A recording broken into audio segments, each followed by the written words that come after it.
masih panjang, Ustadz akan membuka sesi setelah sholat asar. Ya, ada tambahan materi, kan 2 materi dijadikan 1. Nanti terakhir, gurunda kita ba'da asar sekitar pukul 4. Ya, Al-Ustadz Khaidir bin Muhammad Sunusi hafizahullah ta'ala akan mengisi materi tentang moderasi Islam dalam ayat-ayat Al-Quran Al-Karim. Semoga Allah Subhanahu wa ta'ala memberi taufik dan kemudahan. Alhamdulillah, Ustadz sudah siap? Sudah. Baik, sepertinya guru kita ini tidak perlu saya perkenalkan ya. Semuanya sudah tahu. Malah kalau saya perkenalkan panjang-panjang, kita yang diomeli. Ya. Alhamdulillah, semoga Allah Subhanahu wa ta'ala menjaga dan melimpahkan taufik, memberkahi ilmu Ustadz Zulkarnain hafizahullah ta'ala. Ya, melipat gandakan kebaikan kepada beliau, memberi kesehatan dan afiah kepada beliau, sehingga beliau berumur panjang di dalam kebaikan dan ketaatan. Selalu dijaga oleh Allah Subhanahu wa ta'ala berserta kita semua penuntut ilmunya. Amin ya rabbal alamin. Kepada guru kami yang sangat kami cintai karena Allah, Al-Ustadz Zulkarnain bin Muhammad Sunusi hafizahullah ta'ala, kami persilahkan.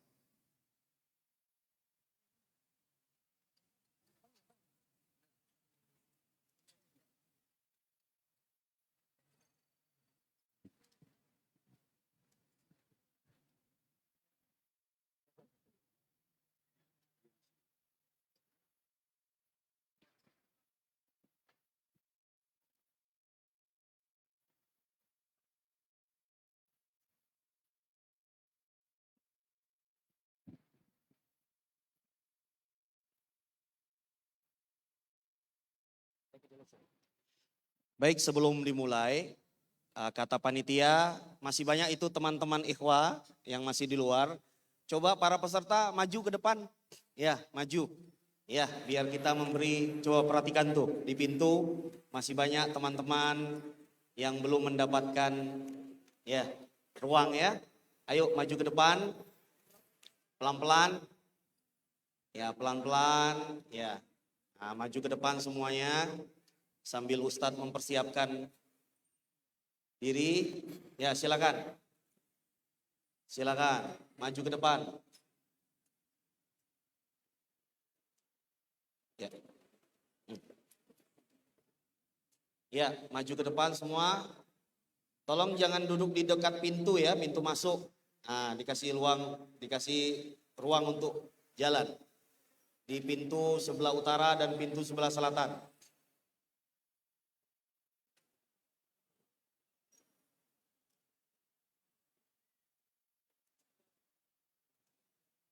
Baik, silakan duduk. Ya, pada Ustadz kami silakan.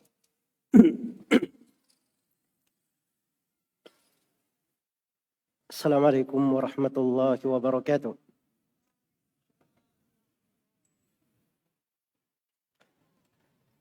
Innal hamdalillah nahmaduhu wa nasta'inuhu wa nastaghfiruh. ونعوذ بالله من شرور أنفسنا وسيئات أعمالنا من يهده الله فلا مضل له ومن يضلل فلا هادي له أشهد أن لا إله إلا الله وحده لا شريك له وأشهد أن محمدا عبده ورسوله يا أيها الذين آمنوا اتقوا الله حق تقاته ولا تموتن إلا وأنتم مسلمون يا أيها الناس اتقوا ربكم الذي خلقكم من نفس واحدة وخلق منها زوجها وبث منهما رجالا كثيرا ونساء واتقوا الله الذي تساءلون به والأرحام إن الله كان عليكم رقيبا يا أيها الذين آمنوا اتقوا الله وقولوا قولا سديدا يصلح لكم أعمالكم ويغفر لكم ذنوبكم ومن يطع الله ورسوله فقد فاز فوزا عظيما أما بعد فإن أصدق الحديث كتاب الله وخير الهدي هدي محمد صلى الله عليه وسلم وشر الأمور محدثاتها فإن كل محدثة بدعة وكل بدعة ضلالة وكل ضلالة في النار.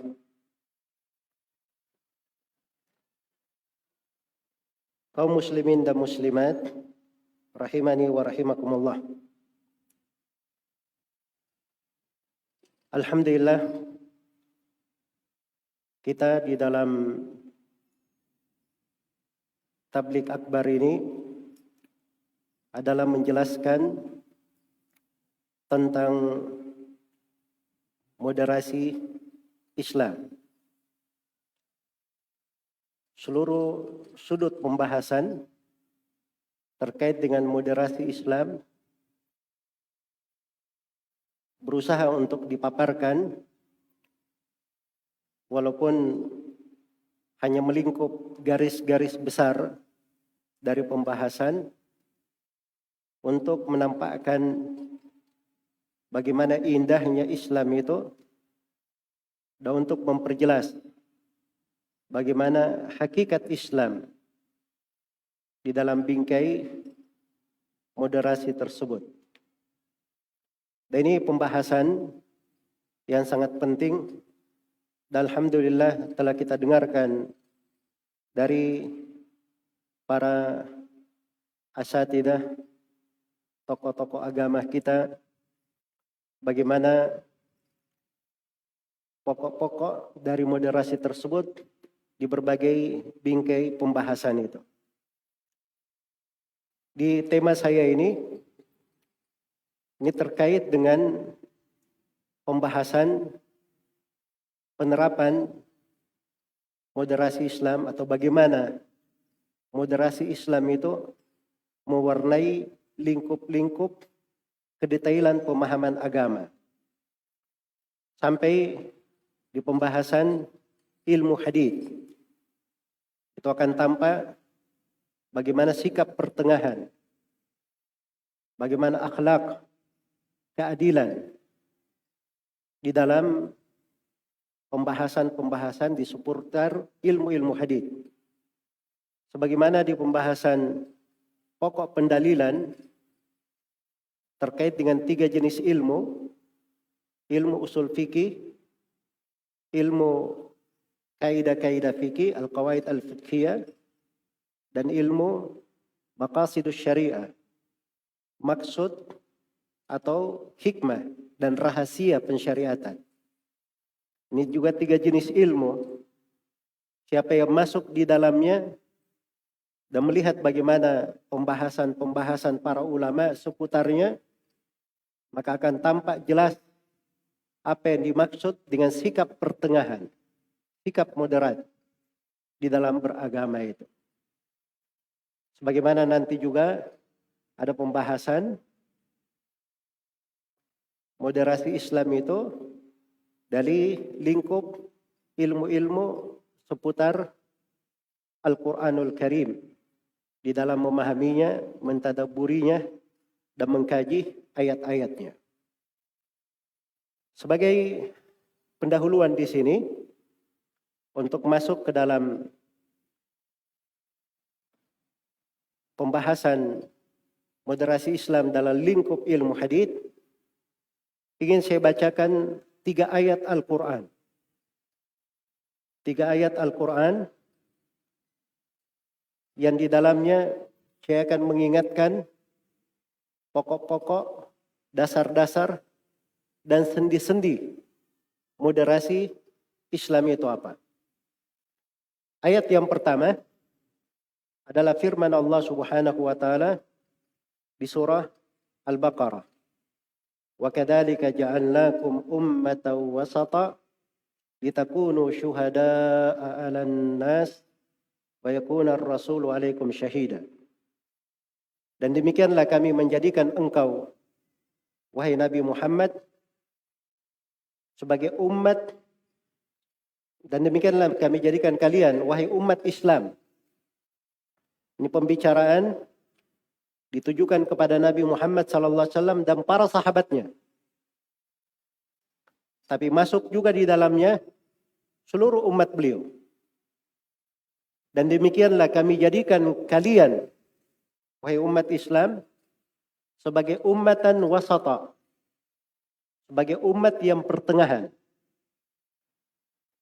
Litakunu syuhada'a 'alan nas, supaya kalian itu menjadi saksi-saksi terhadap manusia.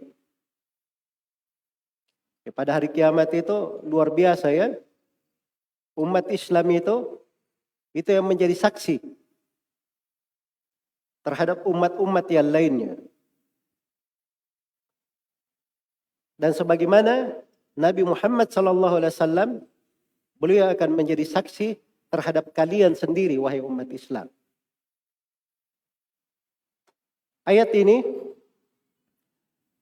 terdapat di dalamnya peringatan, penjelasan, dan kaidah besar seputar al-wasatiyah, seputar sikap moderat, tapi yang disebut dengan moderasi Islam. Kalau kita pahami ayat ini dengan baik, kita tadabburi kandungannya, maka akan tertanam pada diri kita semua kaidah-kaidah penting, standar utama bagi siapa yang ingin berada di atas al-wasatiyah wal-i'tidal, di atas sikap pertengahan dan sikap keadilan, keseimbangan. Di ayat dikatakan wa kadzalika ja'alnakum, demikianlah kami jadikan kalian. Ja'ala itu dalam bahasa Arab kadang diartikan menjadikan, kadang diartikan menciptakan, kadang diartikan mengadakan, kadang diartikan ditakdirkan. Iya. Karena kata ja'ala dalam bahasa Arab, ini maaf ya, agak berat sedikit ya. Tapi saya perlu jelaskan supaya seorang itu paham makna dari ayat ini. Karena ayat ini banyak dipakai oleh orang-orang yang berbicara tentang sikap moderat, tapi kadang tidak paham makna ayat. Padahal ayat ini pada kandungannya itu prinsip dasar yang menguraikan makna al-wasatiyah wal-i'tidal. Jadi ja'ala wa kadzalika ja'alnakum, ja'ala itu ada dua makna. Makna yang pertama al-ja'al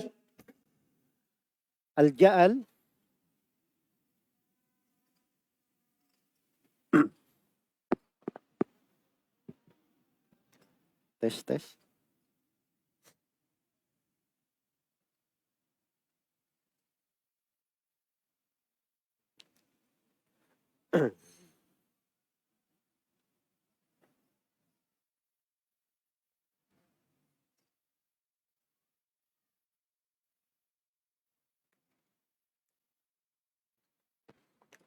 Tes.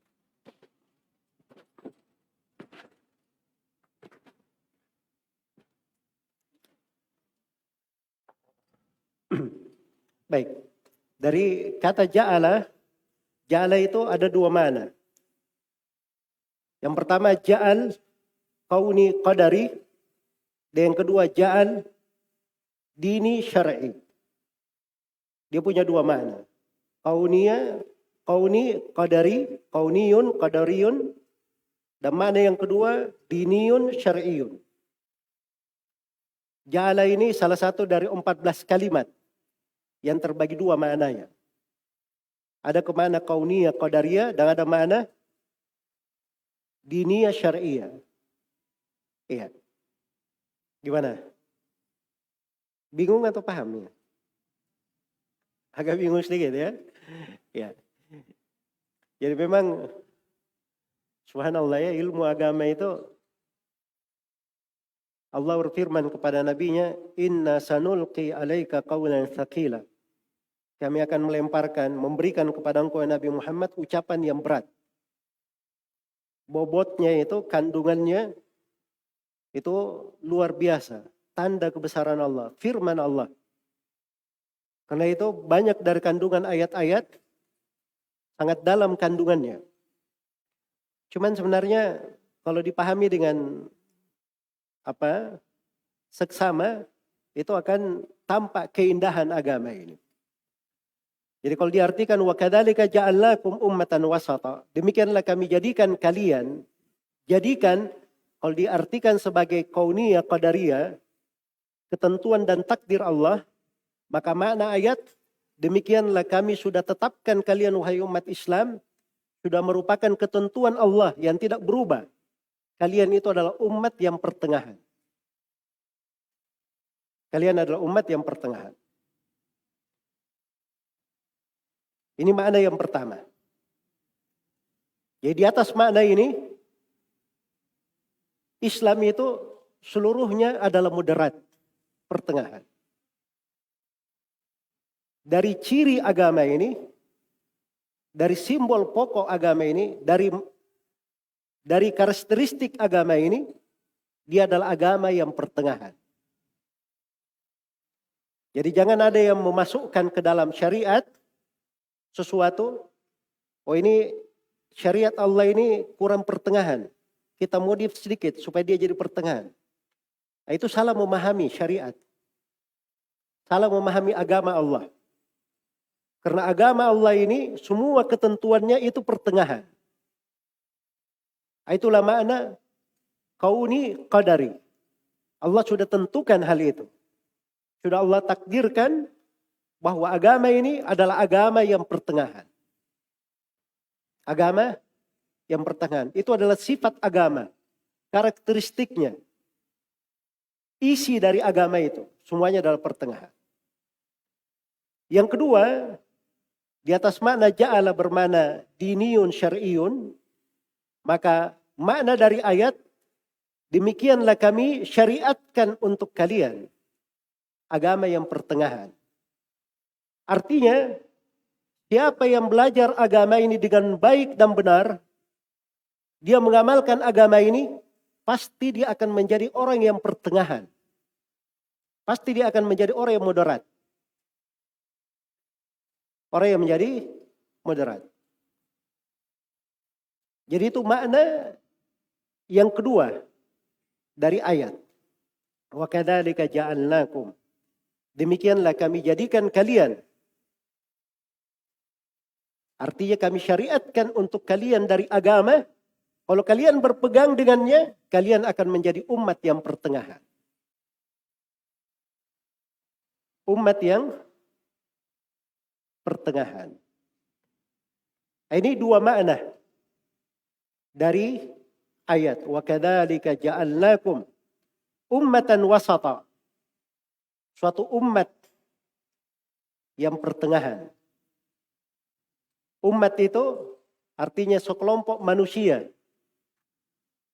Sekelompok manusia yang merupakan pengikut para nabi dan para rasul. Itu yang disebut dengan umat. Dan Islam ini, umat Islam ini adalah umat. Sebagaimana telah berlalu di atas muka bumi ini, umat-umat sebelum umat Islam. Kita ini, umat Islam, adalah umat yang ke-70 di atas muka bumi.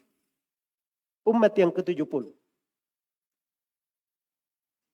Dan itu telah syah di dalam Musnad Imam Ahmad dari jalur Bahas bin Hakim, dari ayahnya, dari kakeknya Muawiyah bin Haidah radhiyallahu taala anhu.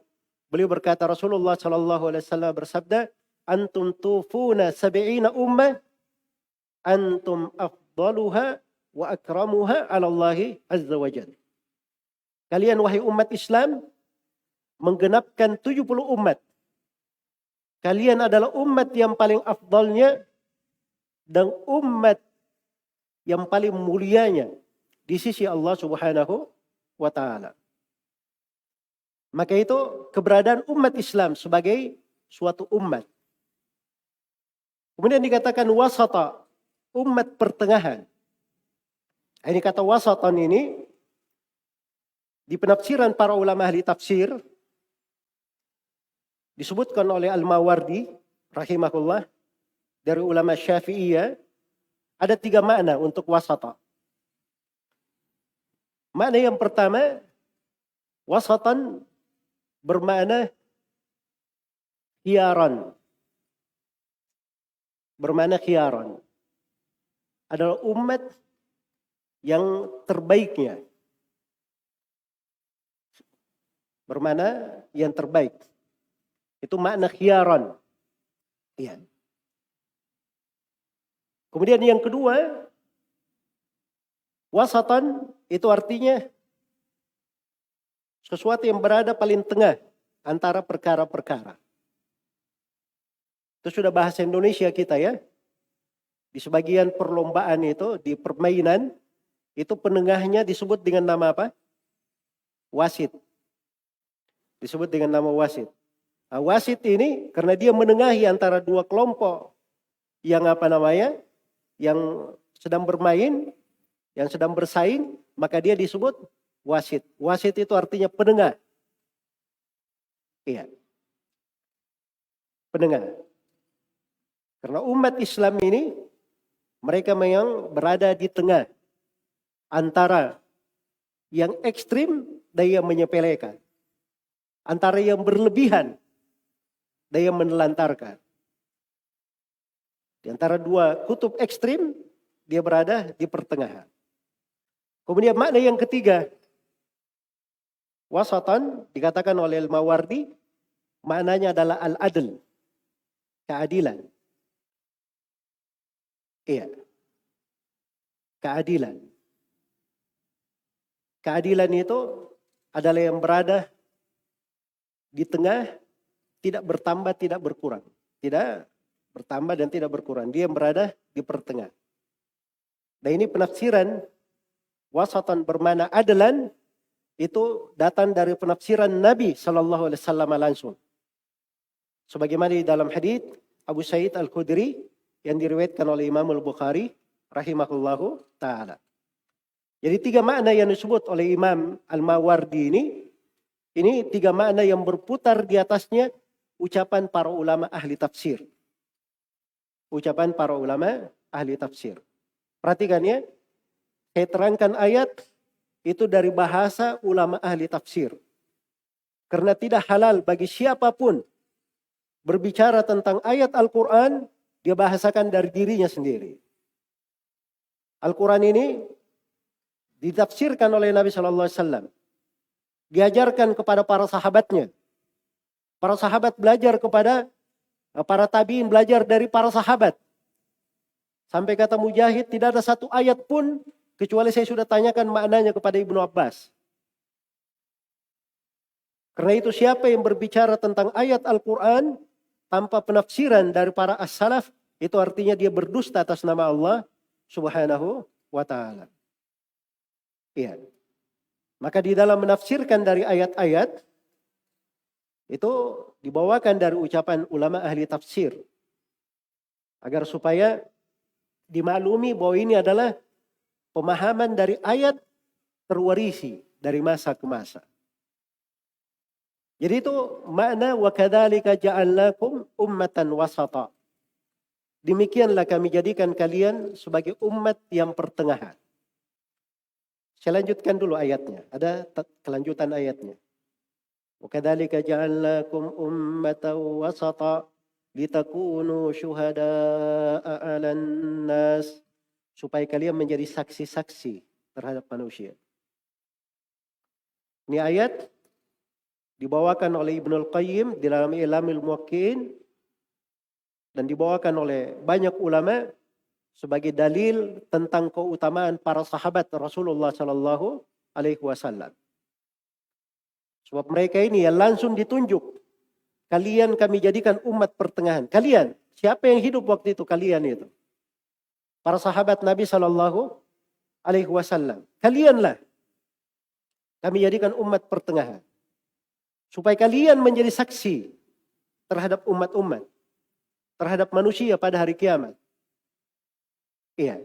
Karena itu sikap moderat kalau tidak dibangun di atas jalannya Nabi dan para sahabatnya, itu jauh dari penamaan moderasi Islam. Dan itu tidak terkait dengan moderasi Islam. Ya, moderat itu, lihat bagaimana cara para sahabat bersikap bagaimana mereka beragama, bagaimana mereka menilai.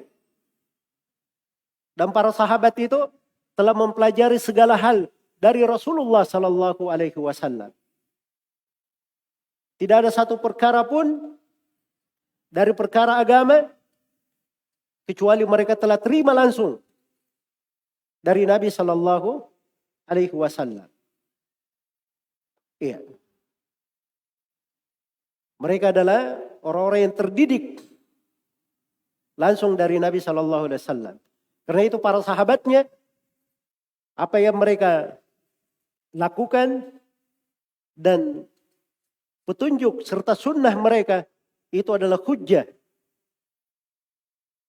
Adalah hujjah, argumentasi yang diterima dan dijalankan di tengah umat Islam. Karena itu dikatakan litakunu syuhada 'alan nas, supaya kalian menjadi saksi terhadap manusia. Supaya kalian menjadi saksi terhadap manusia. Wa yakuna ar-rasulu 'alaikum syahida. Dan Rasulullah sallallahu alaihi wasallam nanti akan menjadi saksi terhadap kalian. Iya. Menjadi saksi terhadap kalian. Di hari kiamat itu orang-orang yang beriman itu akan ditolong, dikuatkan. Para nabi dan para rasul akan ditampakkan kebenarannya. Pengikut para nabi dari seluruh pengikut para nabi, seluruh umat akan ditampakkan kebenaran mereka.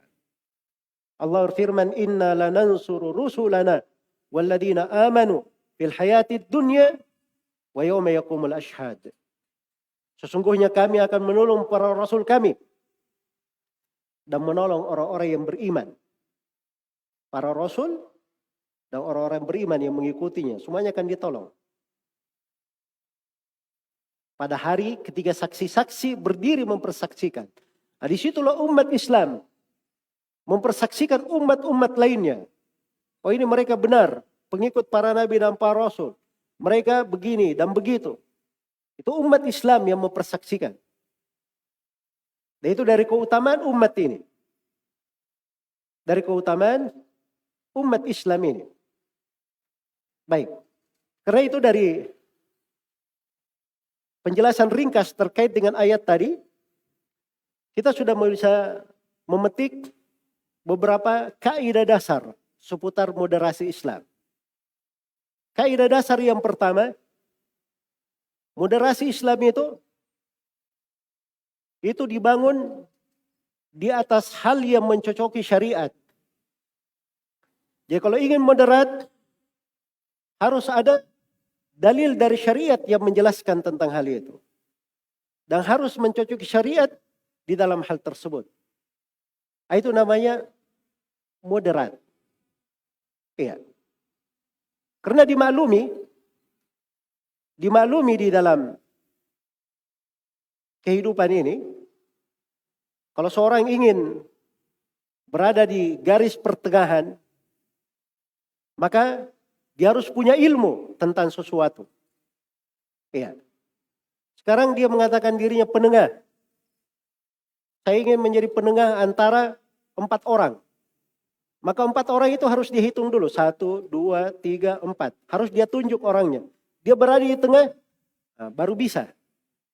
Tapi kalau dia cuma berkata, saya mau menjadi penengah. Orangnya dia tidak tahu siapa. Nggak bisa dia jadi penengah. Sama di dalam ayat ketika kita beri perintah berada di pertengahan. Iya. Orang yang beriman itu dikatakan walladzina idza anfaqu lam yusrifu wa lam yaqturu wa kana baina dzalika qawama. Orang-orang yang beriman itu kalau mereka berinfak, membelanjakan hartanya, mereka tidak berlebihan. Tidak pula kikir. Tapi mereka berada di pertengahan. Ini sifat hamba-hamba Allah.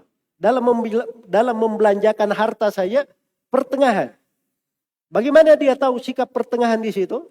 Dia tidak berlebihan. Ya dia harus punya ilmu, pengetahuan. Dia tahu misalnya orang kebiasaannya, anggaplah di Maros ini ya.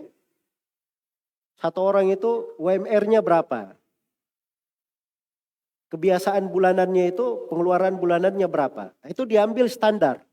Nah, kalau dia lebih, itu berlebihan namanya. Kalau dia buang hartanya, lebih dari itu berlebihan. Kalau dia kurangi itu kikir. Jadi ini kan perlu pengetahuan. Iya, perlu pengetahuan. Sama dengan orang yang ingin bersikap pertengahan, berada di atas moderasi Islam, dia harus mengerti syariat. Harus mencocoki syariat. Harus mencocoki syariat. Barulah dia bisa berada di garis pertengahan. Iya. Dalam berdoa, Allah berfirman, "Ud'u rabbakum tadarru'a wa khufyah, innahu la yuhibbul mu'tadin." Berdoalah kalian kepada Rabb kalian tadarru'an, dengan mengadukan segala perkaranya kepada Allah, berserah diri penuh kepada Allah. Wa khufyah, dengan suara yang lirih.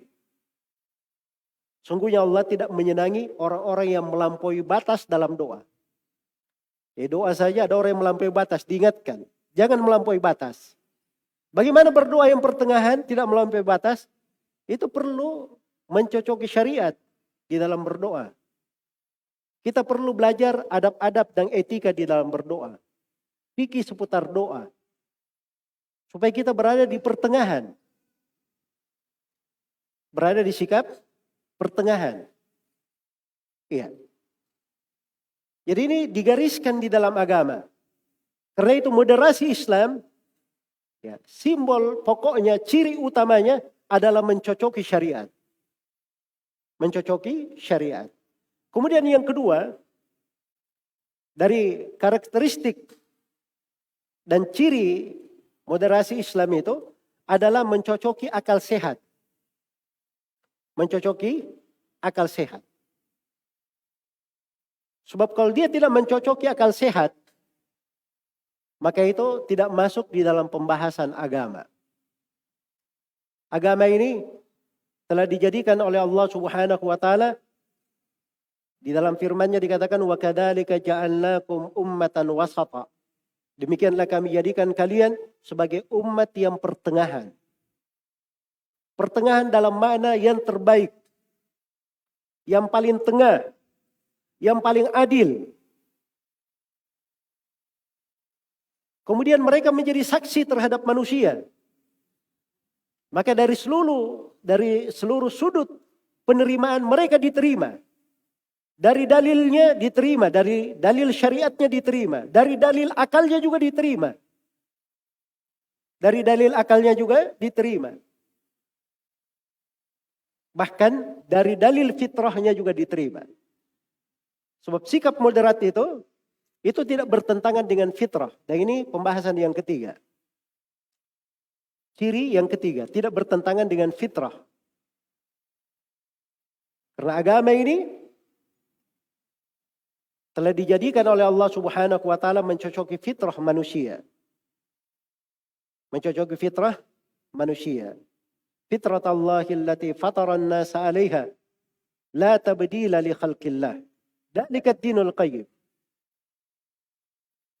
Itu adalah fitrah yang Allah jadikan manusia di atasnya. Tidak ada perubahan terhadap ciptaan Allah. Itulah agama Allah yang lurus. Jadi agama yang lurus itu dia mencocoki fitrah. Diriwayatkan oleh Imam Al-Bukhari dan Imam Muslim dari Abu Hurairah radhiyallahu taala anhu, Rasulullah sallallahu alaihi wasallam bersabda, "Ma min mauludin illa yuladu 'alal fitrah, fa abawahu yuhawidanihi aw yunassiranihi aw yumajjisani."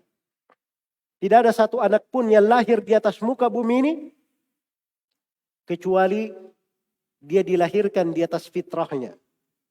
Maka asal fitrahnya adalah keislaman. Itu sikap pertengahan. Yang mengeluarkan dari fitrah itu siapa? Kedua orang tuanya. Orang tuanya lah yang membuat anak itu menjadi Yahudi atau menjadi Nasrani atau menjadi Majusi. Keluar dari fitrahnya. Tapi asalnya ketika dia lahir, dia di atas fitrah. Dan ini juga telah ditegaskan oleh Nabi Sallallahu Alaihi Wasallam dalam hadits Iyad bin Himar al-Mujashi'i radhiyallahu taala anhu. Beliau meriwayatkan dari Nabi Sallallahu Alaihi Wasallam, Nabi meriwayatkan bahwa Allah Subhanahu wa taala berfirman dalam hadits ilahi, Allah berfirman, "Inni khalaqatu ibadi hunafa fajtalathum asyayatin." Sesungguhnya aku menciptakan hamba-hambaku itu sebagai orang-orang yang hanif, berada di garis pertengahan, selalu mentauhidkan Allah Subhanahu wa taala dan menjauhi kesyirikan. Kemudian di atas fitrah mereka ini, mereka pun setelah itu disesatkan oleh syaitan. Jadi asalnya mereka di atas fitrahnya, di atas keislaman, di atas agama yang lurus. Itu fitrah. Karena itu sikap moderat itu tidak bertentangan dengan akal sehat dan tidak bertentangan pula dengan fitrah. Tidak bertentangan dengan fitrah. Kemudian dari karakteristik pokok dari sikap moderat itu lepas dari hawa nafsu. Tidak ada hawa nafsu di dalamnya. Iya. Karena memang dasarnya adalah syariat. Allah yang menentukan kadarnya. Allah yang menetapkan syariatnya. Wa kadzalika ja'alnakum ummatan wasata. Demikianlah kami telah jadikan kalian. Sudah selesai aturan-aturannya. Tidak ada di situ makna mengikuti hawa nafsu. Iya. Allah berfirman kepada nabinya tentang nabinya, "Wa ma yantiqu 'anil hawa in huwa illa wahyu yuha." Nabi itu tidak pernah berucap dari hawa nafsunya. Yang beliau ucapkan adalah wahyu yang diwahyukan kepada beliau. Orang yang masuk dalam agama itu artinya dia berlepas diri dari hawa nafsu. Fa illam yastajibu laka fa'lam annama yattabi'una ahwa'ahum.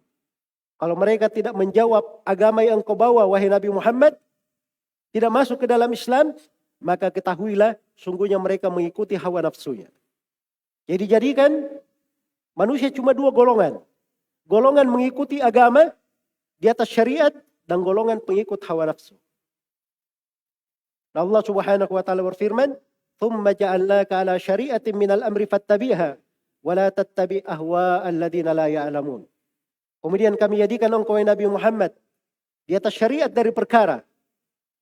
Ikutilah syariat itu. Ini agama, jalannya lurus. Kita cuma mengikutinya saja. Dan jangan ikuti hawa nafsu orang-orang yang tidak mengetahui. Iya. Karena itu tidak benar ya. Oh, moderat itu gampang. Moderat itu Tuhan tidak menghendaki, Tuhan tidak bertanya kepada kamu 5 tambah 5 berapa. Tapi Tuhan bertanya kepada kamu berapa tambah berapa, hasilnya 10. Kamu mau jawab 3 tambah 7 boleh, mau menjawab 4 tambah 6 boleh, 5 tambah 5 boleh. Itu moderatnya orang liberal. Agama itu ingin sesuai dengan seleranya, hawa nafsunya. Dia kasih logika untuk orang sepintas lalu, logikanya bagus. Tapi logika itu bukan di situ tempatnya. Tidak benar logika yang seperti itu. Agama ini ada yang memang 5 tambah 5, harus 5 tambah 5. Ketentuan agama seperti itu. Ini kalau dikasih pembahasan warisan, ya mampus ini tadi orang yang berucap ini tadi. Warisan itu sudah diukur semua kadarnya, aturan-aturannya. Ada bagian-bagiannya. Yang sudah diterangkan bagiannya, itu disebut sebagai ahli ta'sib. Iya. Itu yang dikasih pembagian. Tapi itu semuanya sudah ada aturan cara mewariskannya. Cara membaginya. Itu hitungannya sudah jelas. Ketentuan syariat. Fariidatan minallah. Kewajiban. Fariidah dari Allah. Ingin dia rubah ketentuan yang seperti ini. Dengan logika dia. Kamu tidak ditanya berapa tambah berapa. Yang penting hasilnya 10. Jadi agama ini ada yang sudah ditentukan. Harus 5 tambah 5, 4 tambah 6. Itu ada yang ditentukan. Ada yang memang cuma diminta angka. 10 silahkan. Cari berapa tambah berapa. Yang penting 10. Ada yang seperti itu. Iya. Dan ada yang diberi keluasan. Ada yang malah 1 tambah 1 kadang hasilnya 2. Kadang 1 tambah 1 kadang hasilnya 3. Itu ada di pembahasan agama. Rinciannya bagaimana? Belajar. Kalau mau tahu cara ngitungnya, belajar. Nah, kalau sekarang saya Ditanya, Ustadz bagaimana kok bisa 1 tambah 1 jadi 3? Ya belajar dulu makanya. Saya sekarang sulit ngajari kamu karena kamu tidak bisa memahami itu. Ya. Ada orang yang kadang dia beramal dengan amalan yang sama. Ini duduk sama, sana duduk sama. Kita hadir di majelis ilmu ini. Semuanya sama di sini, duduk di majelis. Pahalanya di sisi Allah sama? Belum tentu sama. Tergantung niatnya. Tergantung apa alasannya dia duduk di majelis ini. Apa maksudnya? Bagaimana kadar perhatiannya? Bagaimana kadar pengagungannya terhadap ayat-ayat dan hadits-hadits yang dibacakan? Itu semuanya membedakan. Membedakan. Jelas ya? Jadi maksudnya moderasi Islam itu tidak perlu kepada hawa nafsu. Iya. Tidak perlu kepada hawa nafsu. Tapi dia hanya perlu bagaimana kita mencocoki syariat. Mencocoki agama. Dengan itu akan terlahir sikap moderat.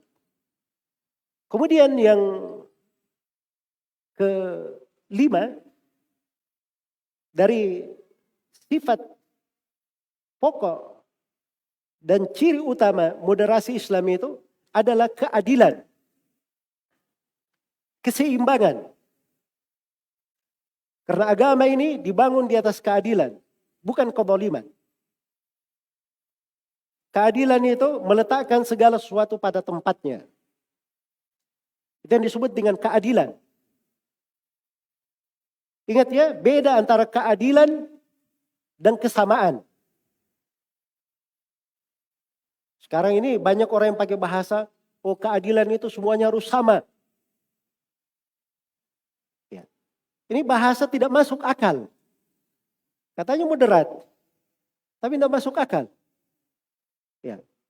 Komplain anak SD. Dikasih belanja oleh bapaknya cuma 1.000 perak saja. Kakaknya yang kuliah dikasih 20.000 tiap kali ke sekolah.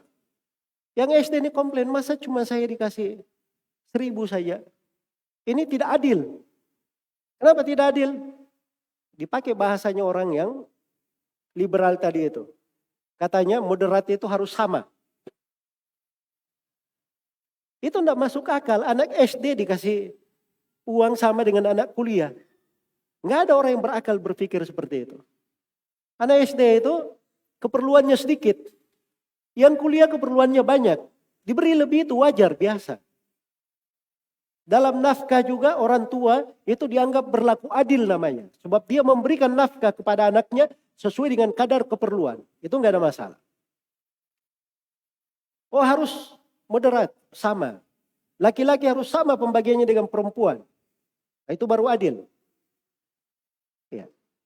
Di warisan itu Allah jadikan laki-laki dapat 2 kali bagian perempuan. Laki-laki. Yusikumullahu fi auladikum. Lidzakari mithlu hadzil unsayain. Allah telah berwasiat kepada kalian. Pada anak-anak kalian. Ini wasiat dari Allah. Tempat lain dikatakan yuftikum. Allah memberi fatwa kepada kalian. Di sela-sela pembahasan dikatakan faridatan minallah. Kewajiban dari Allah. Ini bukan main-main ya. Allah langsung yang menegaskan hukum-hukum ini. Anak laki-laki itu dapat 2 kali dari bagian perempuan. Dan itu keadilan namanya. Sebab anak laki-laki, dia menikah, dia perlu biaya. Anak perempuan biasanya dia dilamar. Dia tidak perlu biaya untuk menikah. Dia dilamar. Jadi itu ada sudut keadilan. Kalau diperiksa dari pembagian-pembagian syariat itu. Karena itu moderat Islam dari karakteristik pokoknya adalah al-adl. Dan itu penafsiran langsung dari Nabi SAW. Ketika beliau tafsirkan ayat wa kadzalika ja'alnakum ummatan wasata, beliau katakan adlan, umat yang adil. Umat yang adil. Karena itu umat Islam ini dia selalu berada di atas sikap pertengahan. Di atas keadilan. Dalam segala hal.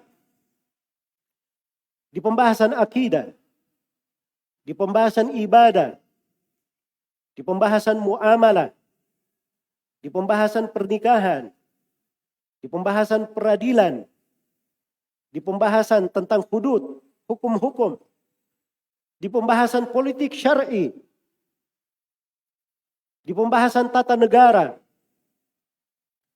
Itu semuanya dibangun di atas dasar keadilan. Di atas dasar keadilan. Oh, kenapa? Kalau orang berbuat bid'ah, di dalam Islam itu sepakat para ulama untuk memboikot seluruh pelaku bid'ah. Sedangkan kalau penguasa berbuat kezaliman, menumpahkan darah, kita diperintah untuk bersabar. Kita diperintah untuk bersabar. Ini katanya tidak adil. Tidak adil di pikirannya yang rusak. Ya. Tapi kalau di pikiran orang yang mengerti agama, bid'ah ini menyentuh hak Allah dan hak Rasulnya. Ini agama Allah yang diotak-atik. Agama Allah yang dia rubah. Lancang dia dusta atas nama Allah dan Rasulnya. Agama tidak seperti itu. Kita setting sedikit begini. Kita tambah sedikit begini. Itu kan bid'ah seperti itu. Iya. Makanya sepakat para ulama tentang wajibnya untuk memboikot ahlul bid'ah. Dari sudut itu. Tapi terhadap pemerintah yang zalim, kezaliman itu terkait dengan dosa, maksiat. Dia lakukan pada dirinya. Dan keberadaan dia sebagai pemimpin, itu ada sudut baiknya untuk manusia. Ada sudut baiknya untuk manusia. Sebab dengan keberadaan pemimpin itu, tetap terjaga kebersamaan. Tetap terjaga kebersamaan. Karena itu, Imam Malik rahimahullah ta'ala berkata, dan ini diriwayatkan di buku-buku akidah dari Imam Malik rahimahullah. Nah, Syekhul Islam Ibnu Taimiyah menyebutkan di beberapa tempat dari sejumlah as-salaf. Mereka berkata 60 tahun dipimpin oleh seorang penguasa yang zalim dan semena-mena itu lebih baik daripada 1 hari tanpa penguasa. Iya. Ini cara berpikir wasatiyah namanya. Moderasi Islam. Sebab kalau dia mengikuti hawa nafsunya, yang dia pikir dunia, itu pasti dunia. Karena itu tidak ada yang melakukan demo-demo. Tidak ada yang melakukan aksi membangkang kepada pemerintah. Tidak ada yang melakukan aksi pemberontakan kepada pemerintah dan dia hendaki di dalamnya akhirat. Itu omong kosong. Pasti dunia di belakangnya. Dia mencari dunia. Yang satu berkata, oh ini hak saya. Saya mau ngambil hak saya. Oh ini enggak layak. Saya lebih cocok untuk berkuasa. Ini enggak benar. Ini menjadi kuasa. Saya harus turunkan. Ganti yang lain. Itu urusan dunia. Tapi kalau dia berbicara agama, ini penguasa ada baiknya untuk manusia. Walaupun dia zalim di sudut ini, kezalimannya untuk dirinya sendiri. Tapi kebersamaan kaum muslimin dijaga. Kalau posisinya diganggu gugat akan terjadi pertumpahan darah. Banyak orang yang menjadi korban. Itu cara berpikir orang yang beragama. Orang yang mendahaki akhirat. Makanya Imam Ahmad rahimahullah itu di 3 generasi pemerintah dizalimi. Tapi bersamaan dengan itu beliau berkata, "Lau anna li da'watan mustajabah ma ja'altuha illa lis-sultan."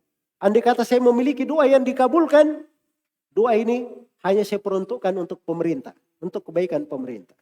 Itu baru orang yang tulus, orang yang ikhlas. Itu orang yang beragama.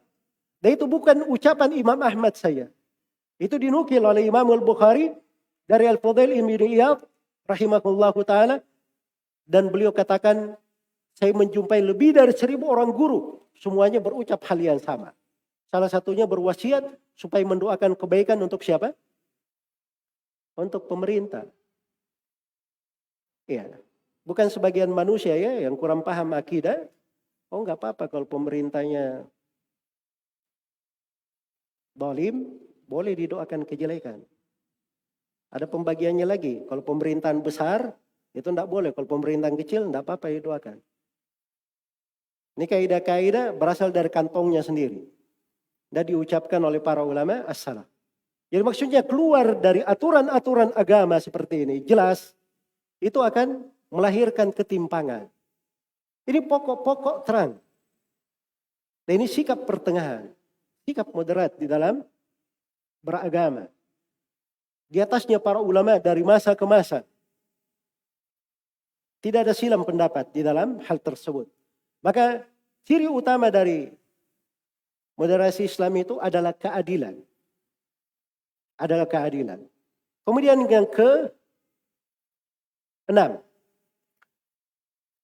Dari ayat ketika dikatakan wa kadzalika ja'alnakum ummatan wasata.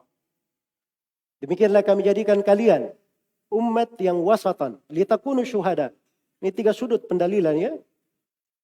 Untuk kaidah yang saya akan bicarakan ini. Dari kata yang pertama dari sudut wa kadzalika ja'alnakum. Demikianlah kami jadikan kalian. Kami syariatkan sebagai umat pertengahan. Umat pertengahan 3 makna tadi kita sebutkan dalam penafsiran para ulama. Yang terbaik bisa pertengahan bermakna yang terbaik, bisa pertengahan yang berada paling tengah antara 2 sudut, dan bisa pertengahan bermakna yang paling adilnya. Yang paling adilnya. Iya. Kemudian litakunu syuhada, supaya kalian menjadi saksi terhadap manusia.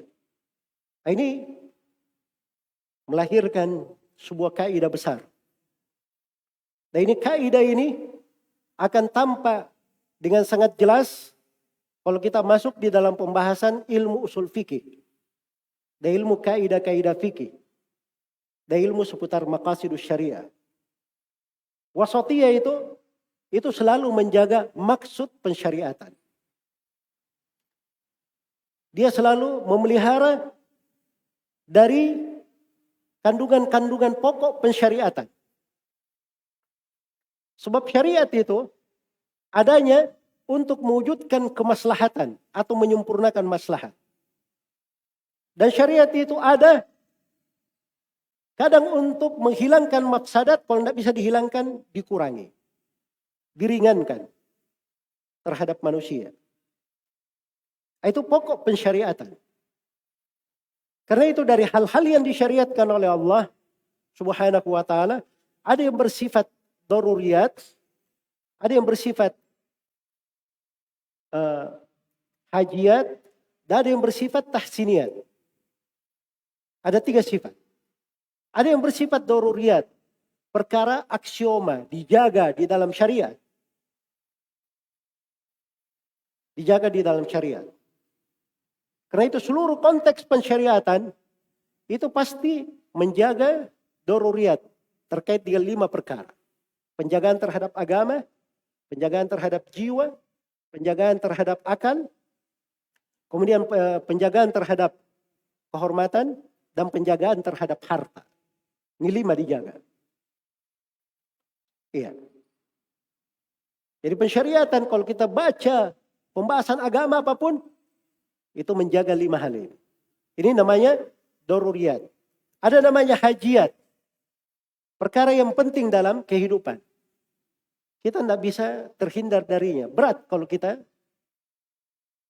kehilangan hal tersebut. Itu disebut dengan hajiyat. Dan ada namanya tahsiniyat. Hal-hal yang merupakan pelengkap. Penyempurna. Dan ini dipelihara di dalam beragama. Karena itu kata para ulama rahimakumullahu ta'ala. Bersikap itu kita harus menjaga kadar kemampuan. Kadar kemampuan kita. Dan bersikap itu juga kadang melihat dari sudut kemungkinan fasilitas yang tersiap untuknya. Iya. Makanya Nabi SAW itu ada hal-hal yang beliau cuma diizinkan ketika di fase Madinah saja. Ketika di Mekah tidak diizinkan untuk beliau hal itu.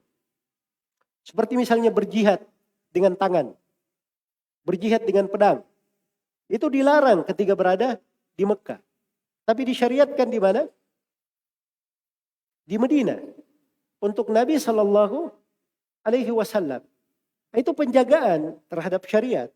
Padahal jihad itu adalah syariat Allah yang mulia berlaku sampai hari kiamat. Tapi dia adalah wasilah untuk menuju kepada sebuah puncak. Wasilah ini dipakai kalau dia bermanfaat. Kapan tidak bermanfaat, maka itu tidak dipakai. Tidak dipakai. Sampai di hari kiamat juga seperti itu. Jangan menganggap, oh kalau gitu sekarang kita harus jihad, selalu mengangkat pedang. Ya. Pemerintah saat ini semuanya berdosa karena tidak ada yang berjihad. Nah, itu pemikiran orang-orang yang ekstrim. Keliru di dalam memahami. Sebab syariat itu kadang diukur pada sudut kemampuan dan kemungkinan fasilitas yang dimiliki. Ada sudut hal tersebut. Iya. Ada orang-orang yang mengatakan bahwa pemerintah itu pada segala keputusannya, segala hal yang diambil harus diumumkan kepada masyarakatnya. Orang-orang harus tahu. Ini dari mana dia punya kaidah seperti itu? Dia saja di dalam rumahnya, mengatur rumahnya, tidak mungkin seluruh kegiatannya di rumah diumumkan kepada orang-orang di luar. Jangan ke orang-orang di luar, kepada keluarganya saja. Tidak mungkin seluruh hal yang dia lakukan secara pribadi, dia sampaikan kepada orang yang di rumahnya. Sama di dalam pengaturan negara. Ada namanya rahasia-rahasia negara. Itu tidak mungkin dibeberkan semua rahasia negara. Ya. Dan itu diatur di dalam buku-buku seputar politik Islam. Dalam beragama. Karena itu sebagian orang sekarang membahasakan moderat. Kita harus moderat. Ya. Moderat artinya boleh untuk mengganggu dari wewenang pemerintah. Itu tidak dibenarkan. Itu bukan sikap moderat namanya. Tapi itu adalah sikap yang membahayakan. Itu yang merusak dan memecah belah. Baik. Kemudian dari sini juga ketika para ulama mengatakan bahwa moderasi Islam itu harus mengukur maksud pensyariatan. Ya. Kadang agama itu melihat kondisi orang per orang dan kondisi manusia. Kondisi orang per orang dan kondisi manusia. Kadang ada sebagian masalah diberi fatwa kepada satu orang cocok. Tapi kadang diberikan kepada orang lain secara umum itu tidak cocok. Iya. Saya misalnya bercerita tentang ibadah para ulama as-salaf yang luar biasa ibadahnya. Yang kadang sebagian orang dari mereka ada yang sholat malam, setiap malam baca 30 juz. Ya. Ini saya cerita umum ya. Kadang ada sisi negatifnya pada sebagian orang. Wah saya ini memang susah untuk berbuat baik kalau kayak gitu. Akhirnya kayak memutus semangat dia. Jelas ya? Jadi cerita ini untuk sebagian orang kadang tidak cocok. Tapi orang yang sudah mulai ibadah, sudah mulai dia baca sholat malam misalnya, mulai rajin, baca 1 juz, ingin kita beri motivasi, kita kasih kisah itu baru cocok. Itu moderat namanya. Kadang di sebagian tempat manusia diberi dengan suatu pendekatan. Tapi di tempat lain pendekatan itu tidak cocok. Cocoknya pakai pendekatan yang lain. Itu moderat namanya. Sebab ini dia menjaga sendi-sendi agama. Menjaga maksud pensyariatan. Karena syariat ini adalah datang untuk memudahkan. Bukan untuk mempersulit. Yassiru wala tu'assiru. Permudah, jangan kalian mempersulit. Basyiru wala tunaffiru. Beri kabar gembira. Dan jangan kalian membuat orang lari. Dan syariat ini juga tidak menginginkan hal yang berat bagi pemeluknya. Wa ma ja'ala alaikum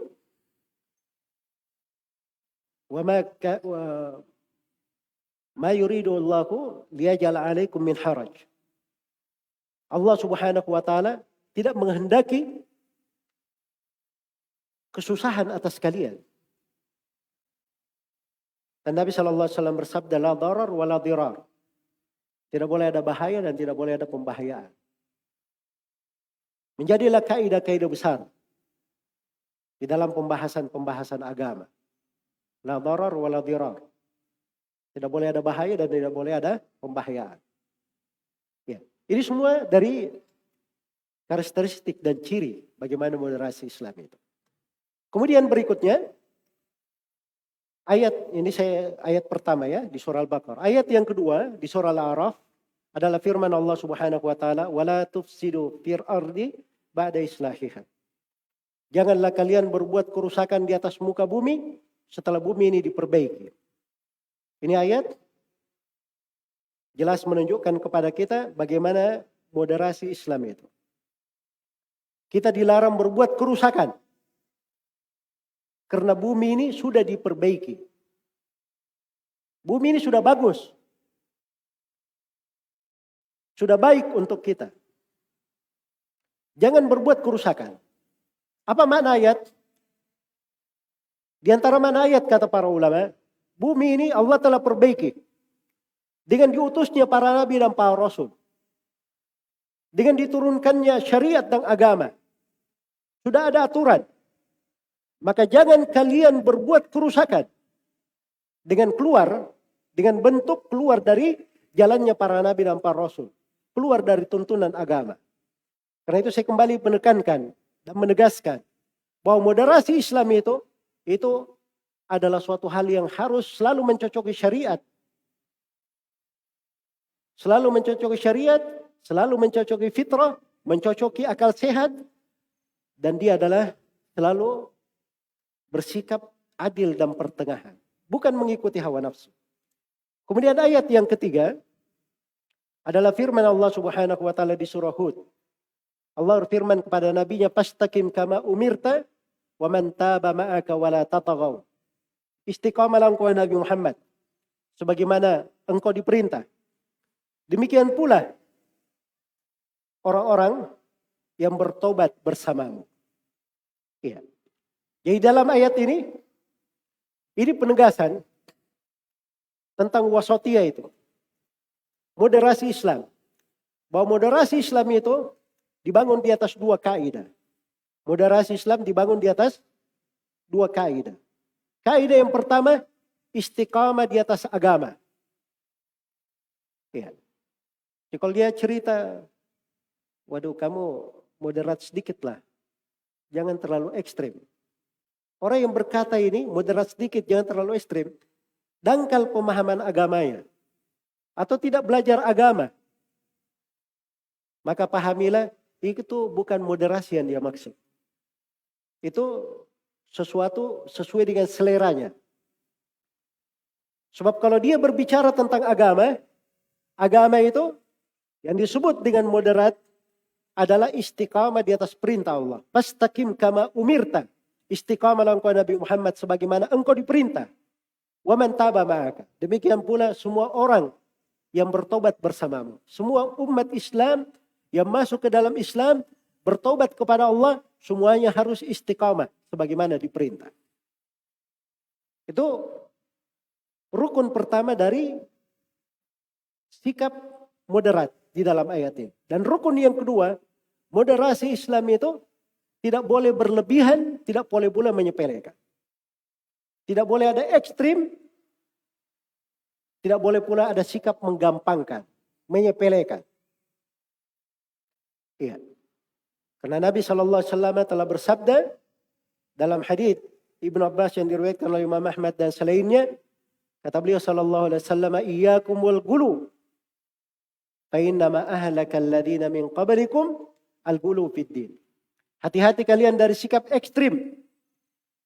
Sebab yang membinasakan umat-umat sebelum kalian adalah sikap ekstrim mereka dalam beragama. Nabi SAW juga bersabda, "Inna ad-dina yusrun, wa la yushadda ahadun fid din illa ghalabah." Sesungguhnya agama itu mudah. Tidaklah seorang itu ekstrim dalam beragama, kecuali dia akan terkalahkan. Dia akan terkalahkan. Maka sikap moderat itu istiqamah di atas perintah, tidak berlebihan, tidak pula menyepelekan. Iya. Ya kalau ada yang berkata moderat itu artinya kita gampangkan perkara. Ini haram. Wah, jangan terlalu ekstrim lah. Moderat sedikit. Anggap saja itu mubah. Nah, itu tidak benar ya. Nggak ada moderasi Islam seperti itu. Menghalalkan apa yang diharamkan oleh Allah, itu tidak mungkin. Ya. Nah, ini kalian ahli sunnah ini terlalu ekstrim kepada pemerintah. Pemerintah berbuat zalim, kalian bilang harus sabar. Pemerintah melakukan kesalahan begini dan begini, kalian bilang didoakan kebaikan. Kalian ini terlalu ekstrim terhadap pemerintah. Moderat sedikit. Bagaimana cara moderat? Ya sekali-sekali ikut demo lah sama kita. Ya. Nah itu lihat ya gaya berpikir sebagian manusia. Itu tidak benar. Ini prinsip agama. Ketentuan syariat.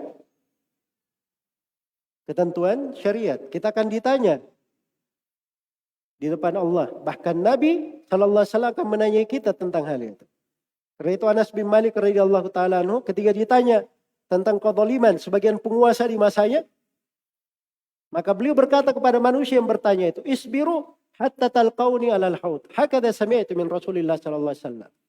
Sabarlah kalian sampai kalian menjumpai saya di telaga. Demikian saya mendengar dari Nabi kalian, Nabi Muhammad sallallahu alaihi wasallam. Itu Nabi yang memerintahkannya. Sebab bersabar itu sikap moderat namanya. Karena kita berpikir panjang. Sesuai dengan kemaslahatan. Iya. Baik. Jadi ini sebagian pembahasannya akan tampak sekali bagaimana sikap-sikap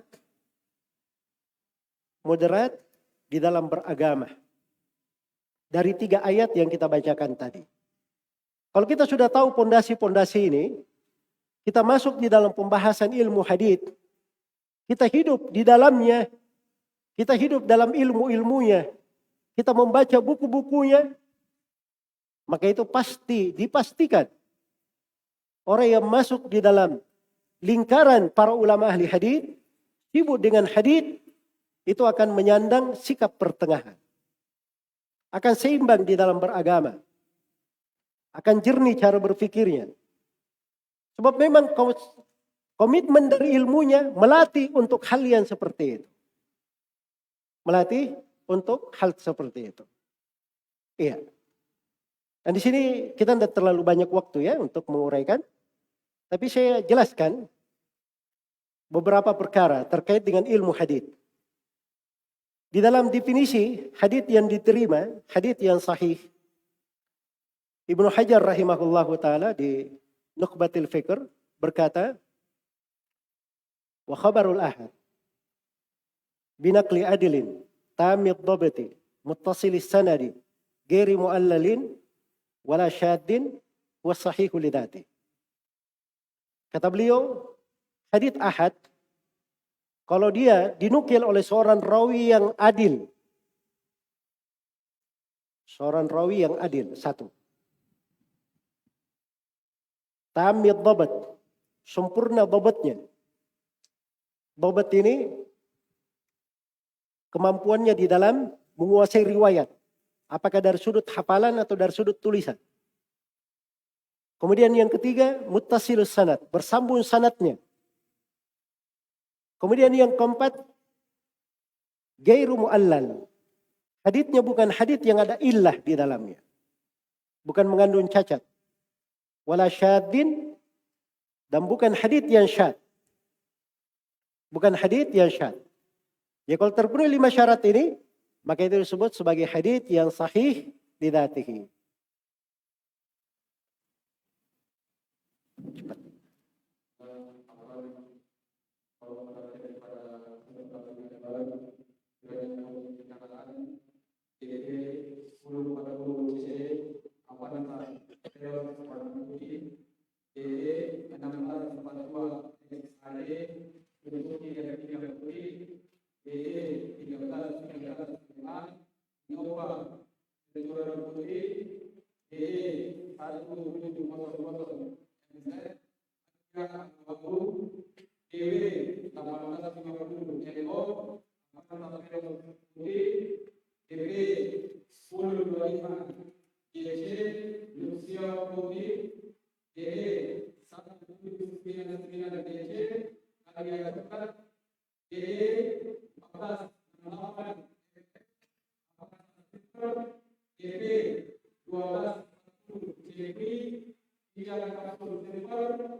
Assalamualaikum warahmatullahi wabarakatuh.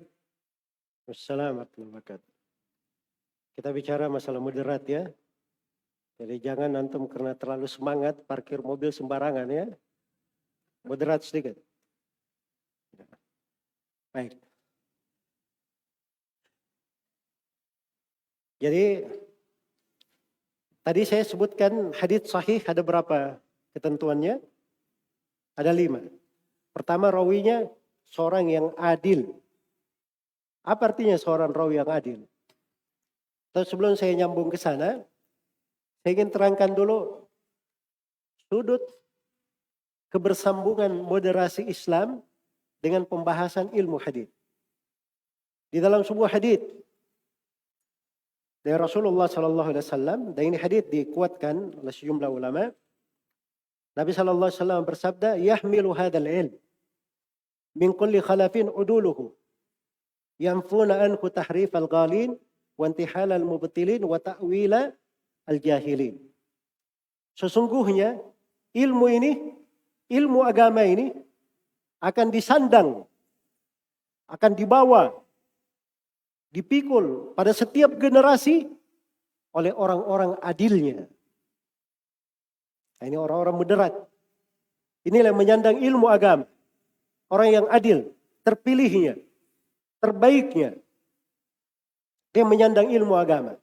Bagaimana sifat mereka? 1. Yamfuna anhu tahrif al-ghalid. Mereka menjaga agama ini dari penyelewengan yang dilakukan oleh orang-orang ekstrim. Itu tugasnya orang yang beragama. Ada orang yang ekstrim, merubah-rubah syariat, maka mereka yang berdiri membela agama, membersihkan agama dari orang-orang yang seperti itu. Dari penyelewengan-penyelewengan mereka. Yang kedua, wantihalal mubtilin. Dan mereka juga menjaga agama dari jalannya ahlul batil, orang-orang yang berbuat kebatilan. Kemudian tugas mereka yang ketiga, orang-orang yang adil moderat ini, adalah mereka menjaga agama dari takwil. Penafsiran-penafsiran keliru dari orang-orang yang jahil. Sebab kejahilan ini sumber petaka. Kejahilan. Karena kejahilannya dia memusuhi ilmu. Karena kejahilannya dia berbuat hal-hal yang bisa merusak manusia, dia tidak menyadarinya.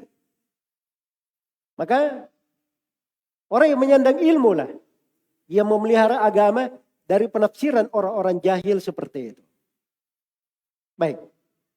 Jadi itu sifatnya para ulama ahli hadits. Uduluhum. Itu sifat mereka. Ciri mereka. Karena itu ketika disebutkan bahwa yang meriwayatkan hadits itu, dia adalah seorang yang adil. Adil itu kata Ibnu Hajar adalah sebuah pembawaan yang mengantar seseorang ala mulazamati taqwa wal muru'ah, yang membuat dia bertakwa dan menjaga muru'ahnya.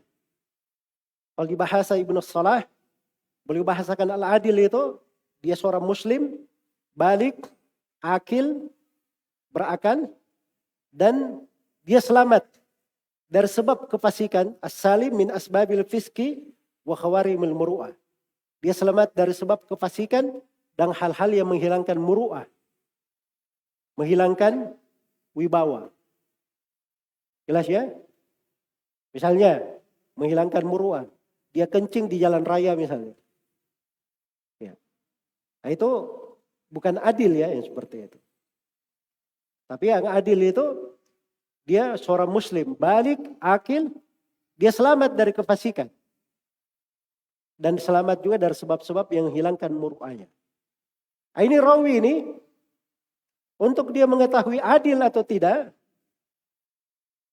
nah itu ada cara-caranya. Ada cara menilainya, menimbangnya. Ya.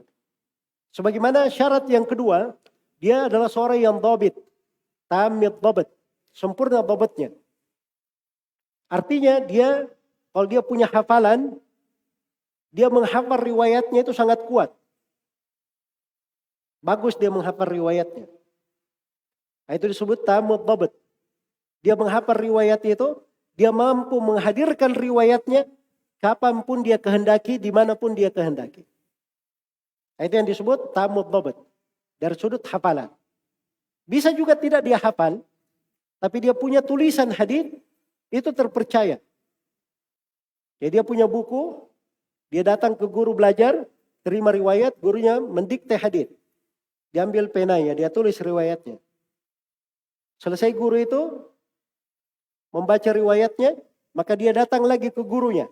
Dia berkata tadi saya tulis begini dan begini. Kata gurunya ya, semuanya benar. Kalau dia tidak lakukan itu, dia lihat ke kawan-kawannya yang senior atau orang yang terpercaya juga. Dia tanya, tadi riwayat ini begini-begini. Dia pastikan, sudah yakin yang dia tulis benar. Ini namanya bukunya terpercaya. Kalau sudah terpercaya yang dia tulis, bukunya ini dia pelihara. Tidak dia kasih ke sembarang orang. Tapi dia jaga. Jangan sampai dikasih orang ada yang masukkan hadits yang bukan hadits dia. Tapi dia jaga bukunya. Nah, ini orang yang sempurna dhabtnya namanya. Dan ini para ulama di dalam mengukur adalah dan dhabt ini, itu mereka subhanallah. Untuk melacak rawi itu terpercaya atau tidak, mereka melakukan hal-hal yang menunjukkan keseimbangan, keadilan, dan penjagaan terhadap syariat. Penjagaan terhadap syariat. Iya. Dan ini ceritanya panjang ya. Nah ini kita masuk ke detailan tentang ilmu-ilmu seputar rawi. Iya. Kemudian di dalam menilai, ya rawi itu secara umum dia diterima riwayatnya dikatakan adil dan dhabt apabila satu ada istifadhah. Sudah tersohor bahwa dia ini rawi yang bagus dan terpercaya. Satu. Terus yang kedua, dia dikuatkan, dita'dil, direkomendasi oleh sejumlah ulama ahli hadis yang terpercaya, yang mengetahui riwayat. Dan ini orang-orangnya dimaklumi. Ya, orang-orangnya dimaklumi. Karena para ulama yang menghafal rawi-rawi itu jumlahnya tidak banyak. Seperti misalnya Imam Al-Bukhari, Imam Muslim, Abdurrahman bin Mahdi, Syu'bah bin Al-Hajjaj, Yahya bin Said Al-Qattan, Abu Hatim Ar-Razi, Abu Zur'a Ar-Razi, Sufyan Ats-Tsauri. Ya. Ini semuanya dari ulama ahli hadis. Mereka kadang tahu si rawi ini dia punya hadis dari Nabi SAW jumlahnya sekian ratus. Riwayatnya yang benar sekian dan riwayatnya yang keliru sekian. Rawi ini dia punya riwayat begini dan begini. Dia satu kali duduk dengan rawi dia tahu semua riwayatnya. Nanti kali berikutnya dia ketemu rawi itu lagi, dia duduk lagi. Dia dengar riwayatnya. Ternyata riwayatnya tidak berubah dari apa yang dia hafal sebelumnya. Ini berarti rawinya hafal riwayatnya benar. Maka dia rekomendasi ini fulan thiqah, terpercaya. Nah, itu diterima dari ulama yang seperti itu.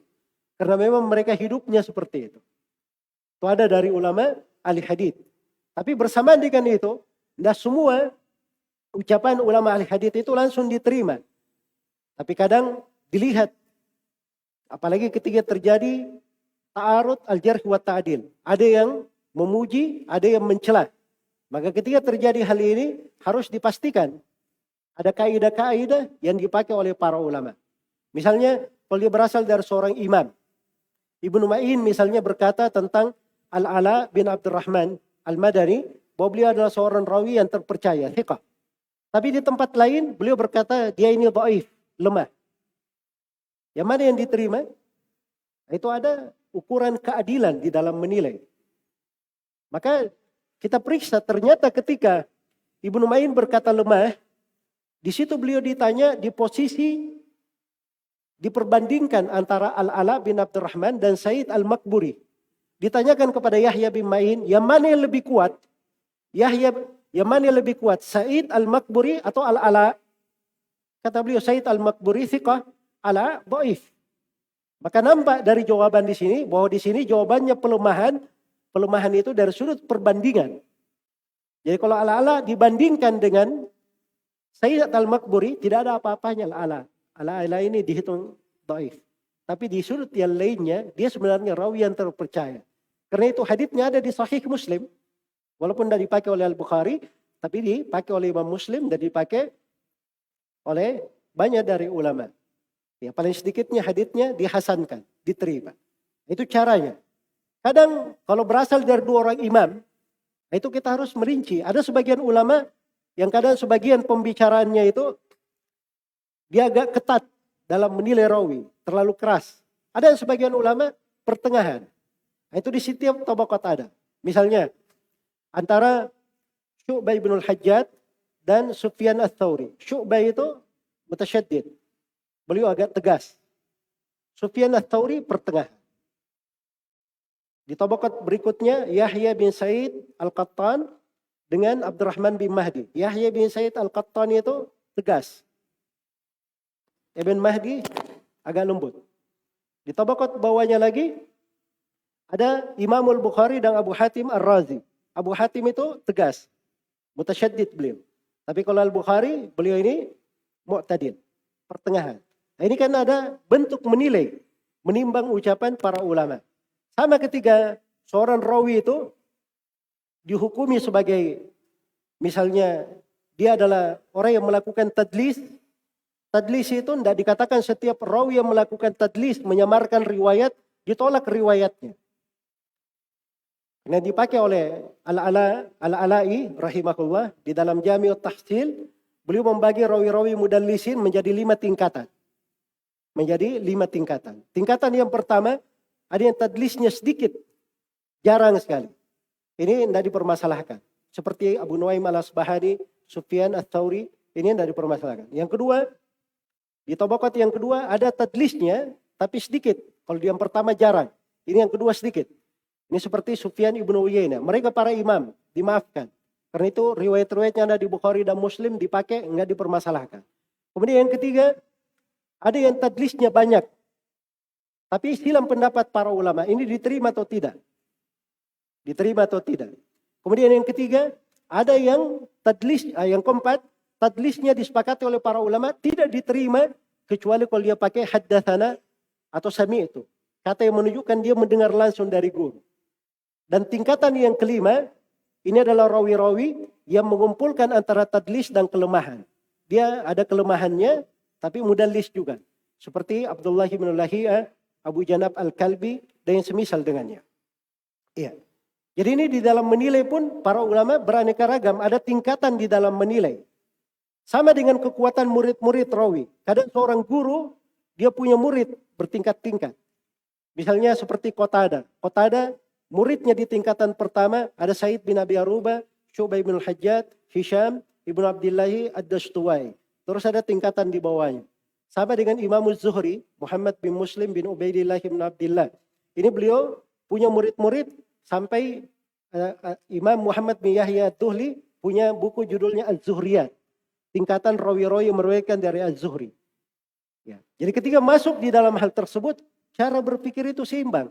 Sebab orang itu tidak bisa dihukumi dengan satu hukum, tapi harus dinilai sesuai dengan kadar kedekatannya kepada guru, berapa lama dia berguru, ya kekuatan hafalannya, riwayatnya, itu semuanya adalah bentuk penilaian. Ya. Kemudian di dalam ilmu hadits itu juga ada yang disebut dengan nama takhrij dan dirasatul asanid. Karena itu kata Ibnu Ma'in Kata Ibnul Madini rahimahullahu taala, al-bab idza lam tujma' turuquh lam yatabayyan khata'u. Bab pembahasan itu kalau dikumpulkan pintu jalur-jalur riwayatnya tidak akan tampak kekeliruan dari riwayat. Di sebuah riwayat itu kadang kalau mau dinilai ini riwayatnya lurus atau tidak, kita harus kumpulkan seluruh jalur riwayatnya baru kelihatan ini riwayat benar atau tidak. Ya. Dan ini pembahasan menunjukkan ya bahwa para ulama ahli hadits itu betul-betul seimbang di dalam apa? Menilai, di dalam mengkritik. Dan kelihatan bahwa mereka itu berbicara, membela hadits Nabi SAW itu di atas agama, di atas ketakwaan, di atas wara. Di atas wara. Dan ini dari mana-mana yang indah sekali kalau kita pelajari pembahasan ilmu hadits. Baik, waktunya sudah habis di sini ya. Dan saya ingatkan di sini bahwa ilmu ini, seseorang itu apabila ingin lebih dekat kepada agamanya, dia ingin masuk ke dalam pembahasan hadits Rasulullah SAW, maka dia banyak baca dari buku-buku hadits. Rajinlah baca Sahih Al-Bukhari, Sahih Muslim, Sunan Abi Dawud, Sunan At-Tirmidzi, Sunan An-Nasai, Sunan Ibnu Majah, Musnad Imam Ahmad, Musnad Abi Dawud At-Tayalisi, ya, Musnad Abi Ya'la, dan selainnya dari buku-buku hadits. Baca buku-buku itu. Lihat bagaimana hari-hari kehidupan Nabi SAW dan para sahabatnya. Lihat bagaimana ulama Islam itu hidup. Maka akan kelihatan Islam itu dengan detail. Kelihatan Islam itu secara kafah. Kelihatan Islam itu secara sempurna. Kalau orang bisa memahami seperti itu, barulah dia boleh berbicara tentang masalah moderasi Islam. Supaya dia kenal, itu Islam yang sebenarnya. Ya ketika dia berbicara moderasi Islam itu begini, itu artinya dia sudah membaca, dia sudah menguasai Islam itu dari segala hal. Sehingga dia bisa membahasakannya. Dia bisa mendekatkannya kepada manusia. Yang dimaksud dengan moderasi Islam itu adalah begini dan begini. Tapi kalau seorang misalnya, dia sudah bahasa Arab juga pas-pasan, dalam ilmu syariatnya juga miskin, ya, belajar tafsir Al-Qurannya, baca Al-Quran belum tentu khatam, tafsirnya apalagi. Setelah itu lancang berbicara tentang masalah-masalah agama, apalagi masalah-masalah terkait dengan banyak manusia, terkait dengan tata negara, terkait dengan darah manusia. Ini harusnya seorang itu bertakwa kepada Allah. Sebab setiap kalimat yang kita ucapkan terkait dengan agama, itu pasti kita akan dipertanyakan oleh Allah Subhanahu wa taala. Wala taqfu ma laysa laka bihi ilm. Inna as-sam'a wal basara wal fu'ad kullu ulaika kana anhu mas'ula. Jangan kalian berhenti di atas suatu hal yang kalian tidak punya ilmu tentangnya. Sungguhnya pendengaran, penglihatan dan mata hati semuanya akan dimintai pertanggungjawaban.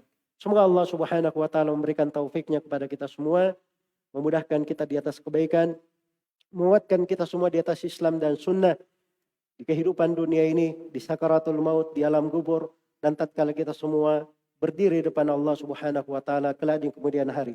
Dan saya bermohon kepada Allah Subhanahu wa taala dengan seluruh nama-namanya dan sifatnya yang memudahkan kita hadir di majelis ini, sebagaimana Allah memudahkan kita duduk di sini dalam kebersamaan, dalam bingkai kebersamaan kita di dalam negeri ini. Semoga Allah Subhanahu wa taala mengumpulkan kita semua di akhirat kelak di surganya yang penuh dengan kenikmatan. Innahu waliyyu dzalika wal qadiru alaih. Wallahu taala alam. Subhanakallahumma wa bihamdik, asyhadu an la ilaha illa anta, astaghfiruka wa atubu ilaik. Walhamdulillahirabbil alamin. Wassalamualaikum warahmatullahi wabarakatuh.